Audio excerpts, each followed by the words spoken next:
So we're in 2026 and you probably got the goal to try and get in better shape this year like a lot of other people, but a lot of you are going to fail. In fact, most people actually fail. If we look at the stats, it's over 80% of people regain the weight lost in the new year within that same year. So if you don't want to be one of them stats, if you want to actually lose weight, get in shape and maintain the results ready for your summer holidays, not just for this year, but you want 2026 to be the year that you make the change and you actually get in shape, that's what we're going to cover in this video. So the first thing I actually wanted to cover is the conflicting information that is online nowadays. We can go onto Instagram and go onto YouTube and go onto Facebook, and one person saying one thing, another person saying another thing, and before you know it, a lot of people have kind of conflicted each other, and it's hard to filter out the bullshit. It's hard to actually take the value away from them pieces of content. A lot of people will be doing things like 75 hard, where they go to the gym twice a day, they read 10 pages of a book a day, they drink 2 litres of water, they only eat whole foods. These are the things we don't want to be doing, because we know that to get in shape, it's about small lifestyle changes that we can make each day and things that we can actually maintain moving forward, because there's no point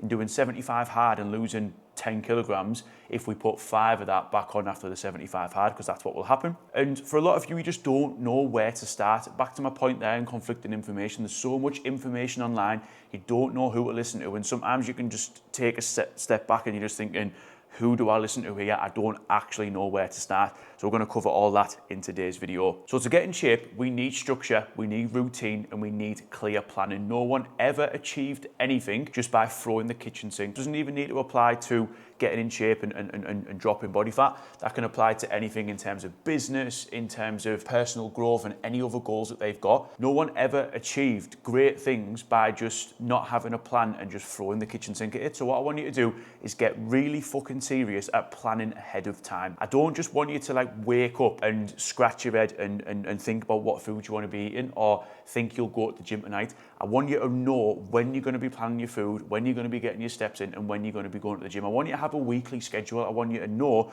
exactly when you're doing what, because like I said, no one ever achieved anything just kind of waking up and saying, oh, I might go to the gym, or I'll probably track my food then. No, we want a clear plan. We want to know exactly when we're doing what. But before we do that, we actually need to get clear on your specific goals, because your goals are actually going to be a little bit different compared to the next person watching this video, and the next person, and the next person. So what I want you to do is I want you to map out 3 big goals for this year.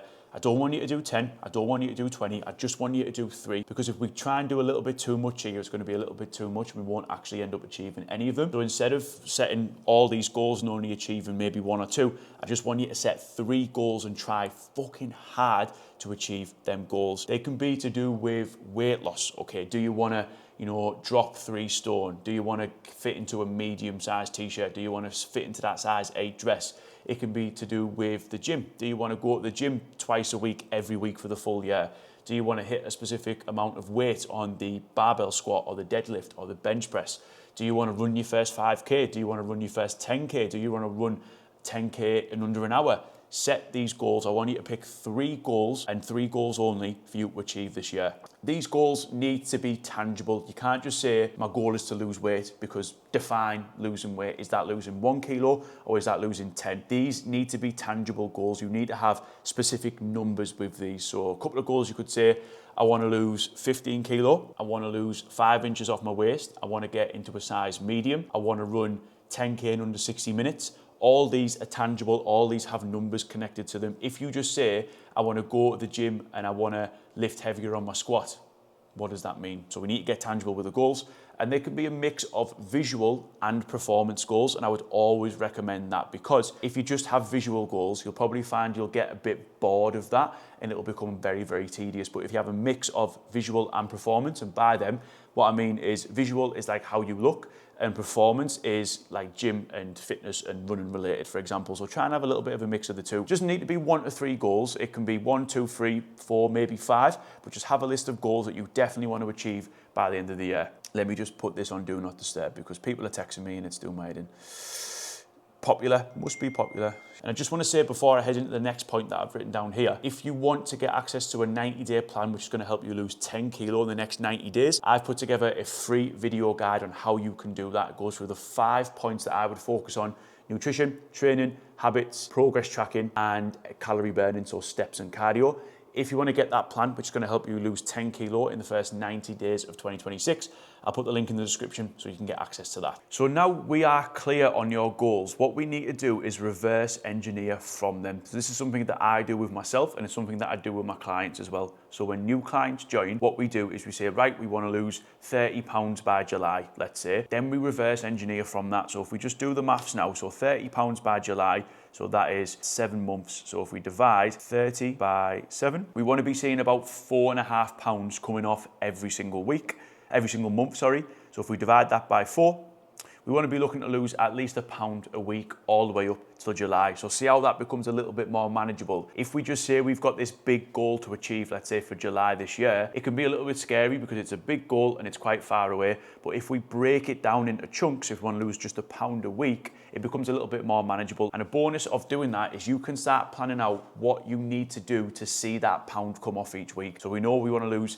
£30 by July. That's about £4.5 a month. That's about £1 a week. So what do we need to do to lose that pound each and every single week? We need to eat in a calorie deficit. We need to work out our calories to eat in a calorie deficit. We need to stick to that every single day. We need to eat a high protein diet to make sure that the weight you're losing is body fat and not muscle. We need to hit a realistic step goal. So I want you to take your average steps from your watch or your Apple iPhone health app, and I want you to add 2,000 to this, and I want you to hit that every single day. You need to be drinking water, you need to be going to the gym, and so on and so on. So because you reverse engineered from that, because you now know you need to just lose £1 per week, you can start to plan out what you need to do to lose that pound every single week. And also a bonus of that is you're going to get more motivation that way. Let's go back to the weight loss one. Because you want to lose £1 each week, when you achieve that £1 coming off each week, it's like a little celebration. It keeps you motivated. If you don't do that and you just focus on losing £30 by July, you're not going to be celebrating wins until July, so it is a little bit harder to stay motivated and stay on track. And then what I want you to do with this is I want you to split your year into phases. This is going to be the last thing we're going to cover today. But what I mean by splitting your year up into phases is having clear goals for every single week, for every single month. One thing that people do is they just have one big goal to say they want to lose £30, and it takes them all year to do so, when actually they probably could have done it in 6 months. So what I want you to do is split your year up into clear phases. So for your first 6 months, you might want to get better at running and lose £30. They go quite well together. Then for the last 6 months of the year, your goal might be to maintain that weight loss, maintain the new body weight that you've got down to, but you might want to have some performance goals in the gym. You might want to squat a certain amount of weight. You might want to bench press a certain amount of weight. You might want to try a different training type. You might want to do boxing. You might want to do this. You might want to do that. So split your year into phases. You don't need to have one goal for the full year, because most goals won't take 12 months to achieve. So what I want you to do is split it up into clear phases and have clear goals for every single month. And that is all I wanted to cover with you today. So a bit of a different video, but I just wanted to do this because a lot of people will have these big goals in the new year, but they'll be struggling to actually action them. Like, they know they want to do it up here, but they don't know what they need to do to actually achieve that. So hopefully this video has helped you do the same and get really fucking clear on the goals you want to achieve in 2026. As always, any likes and subscribes on these videos are much appreciated, and I'll catch you in the next one.